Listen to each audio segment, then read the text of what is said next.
সুধী দর্শক বন্ধু, আপনারা দেখছেন একে নিউজ বাংলা। আর এই মুহূর্তে উপস্থিত রয়েছে ভাঙড়। সংযুক্ত মোর্চার জোটে জট নাও হতে পারে 26-এ জোট।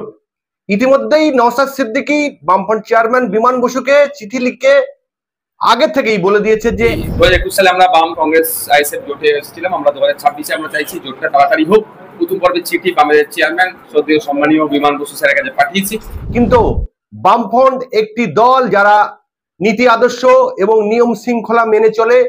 এই নওশাদ সিদ্দিকীকে নিয়ে 21 সালে যে জোট করে সংযুক্ত মোর্চার প্রার্থী হয়ে নওশাদ সিদ্দিকী যেতে, তারপর থেকে লোকসভা এবং পঞ্চায়েতে জোট না হওয়ার কারণে উভয় দলেরই কিছু ক্ষতি হয়েছে। সেই যে আসা এবং যাওয়া এবং জোট করা নিয়ে বিমত তৈরি হওয়া, সেই জায়গায় বামফ্রন্টের যে নীতি, সেই নীতি আদর্শে আঘাত লেগেছে বলে মনে করছে। সিপিএম এবং আইএসএফ এর জোট হবে কিনা সেটা নিয়ে যথেষ্ট সন্দেহ রয়েছে। আমরা এই সমস্ত বিষয়ে কথা বলবো। আমাদের সঙ্গে রয়েছেন ভাঙড়ের বর্ষিয়ান সিপিআইএম নেতা রশিদ গাজী মহাশয়। এখনো পর্যন্ত আমাদের কাছে কোনো মেসেজ আমাদের দলের পক্ষ থেকে নেই। এক্ষেত্রে আমরা যে 11 সালে ওনার সাথে জোটবদ্ধ হয়ে লড়েছিলাম এবং ভাঙড়ে সাফল্য পেয়েছিলাম, সেটা তারপরে দুঃখের বিষয় হলেও পঞ্চায়েতে সেভাবে বোঝাপড়া করে ওঠা যায়নি এবং লোকসভা নির্বাচনে অনেক চেষ্টা চরিত্র করার পরেও বোঝাপড়াটা হয়নি। সেই জন্য মানুষের যে একটা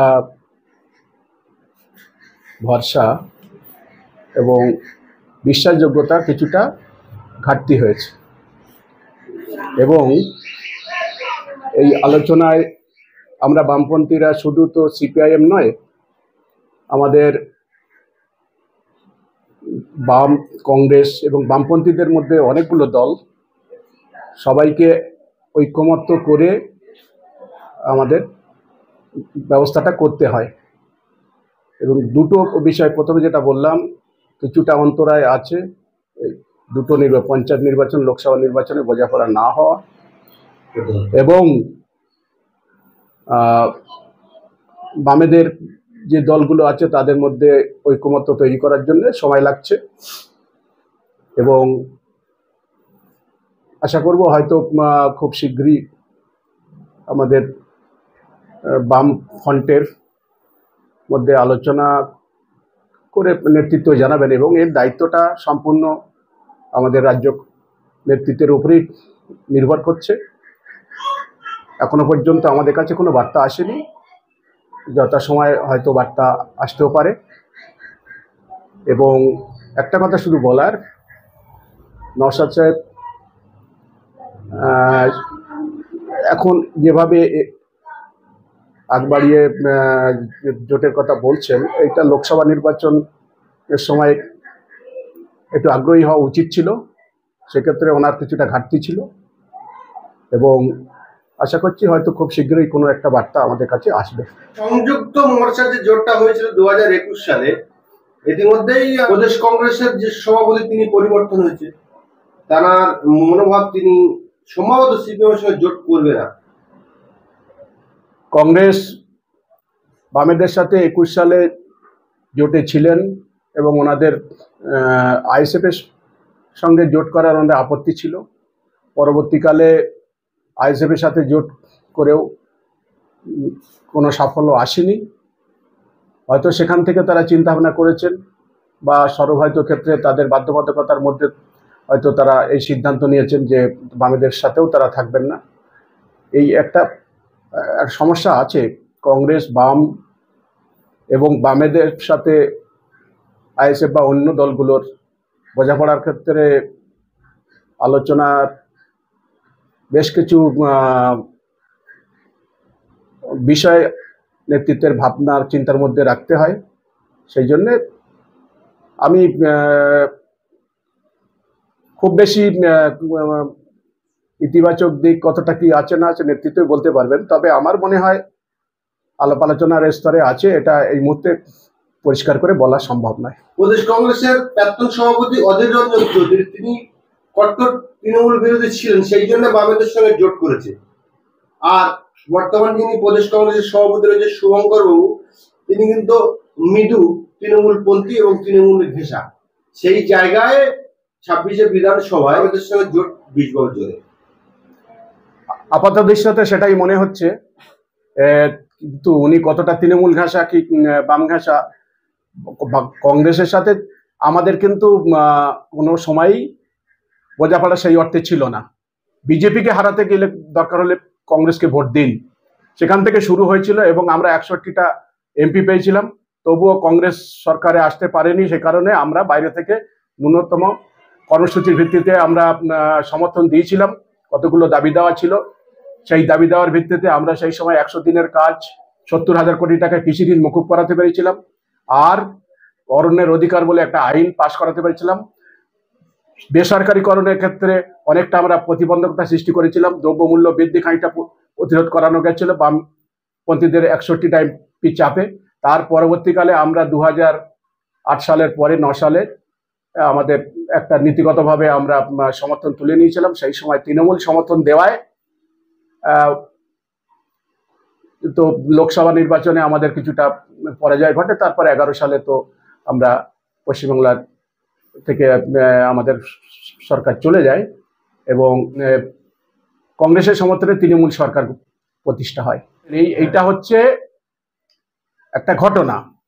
তারপরেও তৃণমূলের যে মানে পরিবর্তনের নাম করে মানুষ ভেবেছিলেন হয়তো যে বামফ্রন্টকে পরিবর্তন করলে কিছু একটা সুরা হতে পারে। তারপরে যেভাবে লুট, সন্ত্রাস, অত্যাচার, জরিমানা, মানুষের ওপরে জুলুম নেমে আসলো, তোলাবাজি যেভাবে, দুর্নীতি তোলাবাজি যেভাবে মাথাচাড়া দিয়েছিল, তারপরে বামপন্থীরা এবং কংগ্রেস নেতৃত্ব মনে করেছে তৃণমূল হচ্ছে, এই তৃণমূলকে রাখা যায় না। সেই জন্যে আবার 16 সালে বাম এবং কংগ্রেস একত্রিত হয়েছিল। পরবর্তীকালে 19 সালে আবার আমরা আলাদাভাবে লড়াই করি। 21 সালে আবার আমরা এক জায়গায় যাই। এই যে বারে বারে যাওয়া আসা, এটা মানুষের মধ্যে একটা বিরূপ প্রতিক্রিয়া তৈরি হয়েছে বলে আমি মনে করি। এবং আইএসএফ এর প্রসঙ্গে ওই একই কথা প্রযোজ্য, যে যদি বারবার আমাদের রাজ্য সম্পাদক তিনিও বলেছেন যে আমরা এমন একটা দল, এই দল বারে বারে তৃণমূল এবং বিজেপির মতো যখন তখন যাওয়া আসা করাটা আমরা প্রশ্রয় দিই না। সেই কারণে আমাদের একবার বিশ্বাসযোগ্যতা নষ্ট হওয়ার পরে আবার নতুন করে বিশ্বাসযোগ্যতা আনতে গেলে একটু সময় লাগছে। যদি নেতৃত্ব মনে করেন হয়তো সেই জায়গায় আসবেন। নওশাদ সিদ্দিকীর প্রশ্ন করায় নওশাদ সিদ্দিকীর বক্তব্য স্পষ্ট যে 2026-এ বামেদের হাত তিনি ধরবেন। সেক্ষেত্রে যদি জোট না হয় আপনারা কি করবেন? জোট না হলে আমাদের মতো আমরা লড়াই করব, বামেরা আমাদের মতো লড়াই করবে। জিততে পারবেন যদি একা প্রতিদ্বন্দ্বিতা আপনারা করেন? সেটা আমরা ইতিমধ্যে আমাদের পার্টির ডাক দিয়েছেন, মানুষের কাছে আমরা যাচ্ছি। মানুষের কাছে গিয়ে তৃণমূলের যে তৃণমূল এবং বিজেপির সেটিংয়ের কথা বলছি, দ্রব্যমূল্য বৃদ্ধি, দুর্নীতি, শিক্ষা, স্বাস্থ্য ভেঙে পড়েছে। এক কথায় সমস্ত মানে রাজ্য এবং কেন্দ্রীয় দপ্তরগুলোতে মানে মানুষের বিরুদ্ধে তারা যুদ্ধ ঘোষণা করেছে। এই অবস্থা থেকে মানুষকে মুক্তি দেওয়ার জন্য আমরা সাধারণ মানুষের কাছে বাড়ি বাড়ি যাচ্ছি এবং কিছু আমাদের অর্থ সংগ্রহ করছি। সেখানে গিয়ে আমরা ব্যাপক সাড়া পাচ্ছি এবং 2026 সালে মানুষ তার বিচার বিবেচনা করে রায় দেবেন। যদি আমাদের পক্ষে রায় দেন তাহলে আমরা জিতবো। কিন্তু বিভিন্ন বিধানসভাতে যেভাবে আইএসএফ এর সাড়া, আপনারা বলছেন জিতবেন, আপনি এই কথা কি সজ্ঞানে বলছেন?